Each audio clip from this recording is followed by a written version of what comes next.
안녕하십니까. 만나서 반갑습니다. 팔공산 자락에 있는 미륵존불사 천정갑입니다. 오늘은 또 사례에 대해서 한 말씀을 올리겠습니다. 이것을 하면서 세상의 하늘은 하나하나 모르는 것이 없고 기록되지 않은 것이 없다는 것을 새삼 느끼면서 이 자료를 또 이 사례를 올리도록 하겠습니다. 이것은 기도를 하고 이래 있는 중에 어떤 분한테 전화를 해서 탱자 가지고 무엇을 했는지, 무엇을 어떻게 먹었는지 확인을 하라. 그렇게 분부를 하시더라고. 물론 우리가 탱자는 촌 같은 데 가면 뭐 일부러 키우는 사람도 있고 밭자락에 또는 담장에 탱자나무를 경계선으로 삼아서 그냥 심어 놓고 탱자를 따서 가져가는 사람도 있고 그냥 탱자나무만 심어 놓고 경계선만 이렇게 사용하는 그런 탱자나무도 많습니다. 물론 그것도 임자 있고 주인이 다 있겠죠. 그런데 그거를 굳이 뭐 따가지 마라, 따가라 이렇게 말을 안 해도 뭐 몇 개씩 따가는 거는 다 말을 하지 않으나 그건 몇 개씩은 죄도 되고 업장도 안 됩니다. 그런데 이분은 왜 이렇게 묻느나 싶어서 저도 궁금해서 그분을 전화해서 물어봤습니다. 탱자 가지고 뭘 해 먹었는지, 뭘 했는지를 물어보러 간다. 그러니까 이분이 하신 말씀이 어릴 때 뭐 탱자를 밭에 따고 뭐 그걸 뭐 갖고 놀든지 뭐 그거 갖고 좀 하고 차에 뭐 탱자 같은 거 좀 향기로 섞여서 차에 몇 개씩 넣고 다녔는 게 있다 그래요. 근데 그건 아니고 다른 거 탱자 없나 이렇게 물으니까 10년 전에 형하고 자기가 촌에 가서 나무 이제 탱자나무겠죠. 이제 거기 가서 살포대로 한 포대를 따서 집에 가져와서 청도 담그고 술도 담갔고 나머지는 이웃 사람들한테 그걸 다 나눠 주었답니다. 그러니까 이제 살 한 포대, 20kg짜리 한 포대에는 뭐 탱자로 숫자를 치면 굉장히 많죠. 그래서 이렇게 말씀을 하시는 것 같아요.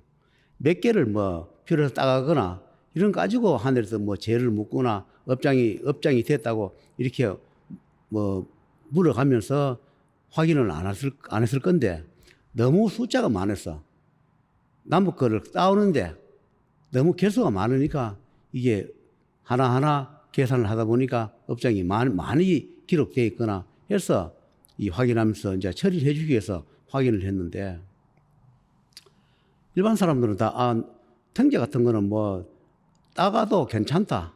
그러나 괜찮을 겁니다. 몇 개 정도는.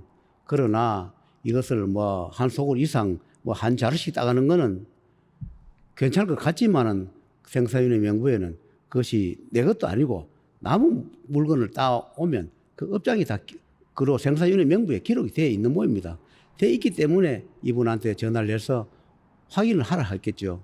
그래야 확인해야 이거를 수정을 해주니까.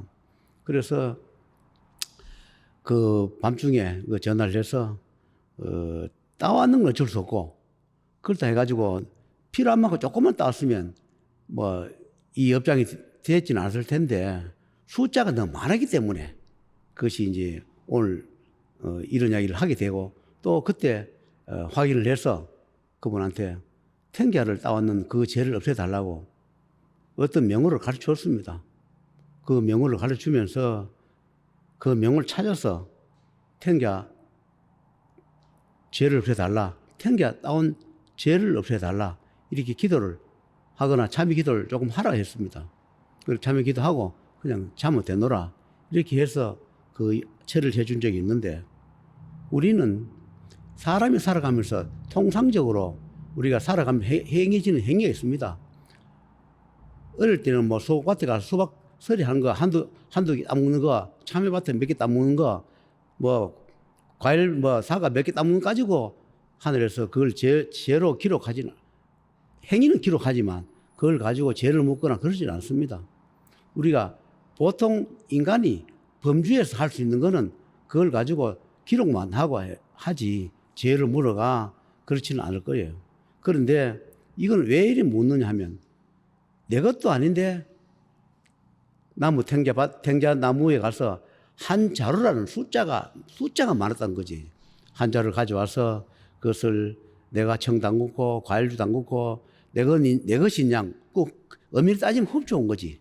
내 것인 양 주위 사람들한테 선심 쓰고 나눠주고 그 했던 것이 취업이 되어서 얼마 전에 그 부분을 처리해 준 경험이 있습니다. 여러분께서도 한 번 하는 행위도 죄가 되지만 그러나 작은 것도 여러 번 횟수가 되면 그것이 뭉쳐서 큰 죄가 된다는 것. 그리고 요 정도는 괜찮겠지. 그런 것도 뭉치면 큰 죄가 된다는 것. 여러분, 선풍기 날개에도 먼지가 쌓인다 했습니다. 우리가 보이지 않는 먼지도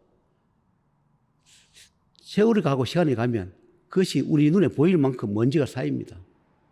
그것처럼 우리가 살아가면서 알게 모르게 했던 행위가 내가 살아가는데 어변이 돼서 되돌아온다는 거. 어변이 돼서 되돌아올 때는 복도 감하고 명도 감하고 감하는 것만 하면 다행인데 불행까지 겪게 하는 그런 결과를 낳게 됩니다. 남의 것은, 내 것이 아닌 것은 가급적이면 그냥 장난삼아 하든지 그냥 먹기 위해서 하는 거는 몇 개 정도는 뭐 행위해도 뭐 큰 죄가 안 되니까 그런 것까지는 하늘에서 뭐 눈 감아 줄 거예요. 그러나 너무 많은 거, 너무 잦은 거, 여러 번 횟수가 반복되는 것은 하지 말라는 거, 그것을 오늘 이 사례를 삼아서 올리는 겁니다. 여러분, 탱자가 나무 그 심어놓은 탱자가 무슨 큰 죄가 되느냐 반문하실지 모르나 나도 이런 것까지 하늘에서 죄를 묻는다는 걸 저도 이걸 처음 해보니까 이런 것까지도 죄를 묻는구나. 나무 울에 또는 담장에 가서 그 탱자 따온 것도 죄를 묻고 심판하고 판결한다는 거. 그러나 이분은 내가 생사윤회 명부의 일을 보고 하다 보니까 이런 것을 하늘에서 집행해주고 내가 말을 하고 처리를 해주지만 일반 사람은 어떤 행위를 하든 공덕을 쌓든 죄업을 쌓든 악행을 하든 하늘에서 또는 저승에서 재판하거나 심판한 걸 몰라요. 어떻게 심판되어 가는지 어떻게 결과가 되돌아오는지를 모르죠. 그러나 내가 생사윤회 명부를 일을 하기 때문에 여기 단위시문 한해서 이런 부분을 업장이 되니까 이거를 처리를 안 해주면 살아가는데 자꾸 장애물이 되고 장애가 되고 하는 일이 안 되니까 했는 행위는 어쩔 수 없지만 참에 기도시키고 훗날에 죄업을 갖게 하는 기회를 주는 그런 일을 하게 되고 또 알려주는 겁니다. 이 세상에 하늘이 모르는 게 없고 저승과 생사윤회가 모르는 것이 없다 했습니다. 저는 다른 제가 달라서 생사윤회에 대한 것을 많이 말씀을 드리는데 그것이 어쩔 수 없이 제 과목이고 제 전공이기 때문에 이런 이야기를 할 수밖에 없고 안 할 수 없는 그런 처지였습니다. 누구나 다 죄를 짓고 누구나 다 잘못을 하지만 잘못하고 죄를 지었다 하더라도 반드시 참여 기도도 해야 되고 훗날에 그 업장을 갚아야 하고 좋은 일을 많이 해서 상기를 시게 한다는 거, 그런 걸 말씀을 드리면서 작은 것도 죄가 된다, 작은 행위도 죄가 된다, 그런 것을 올리면서 마치도록 하겠습니다.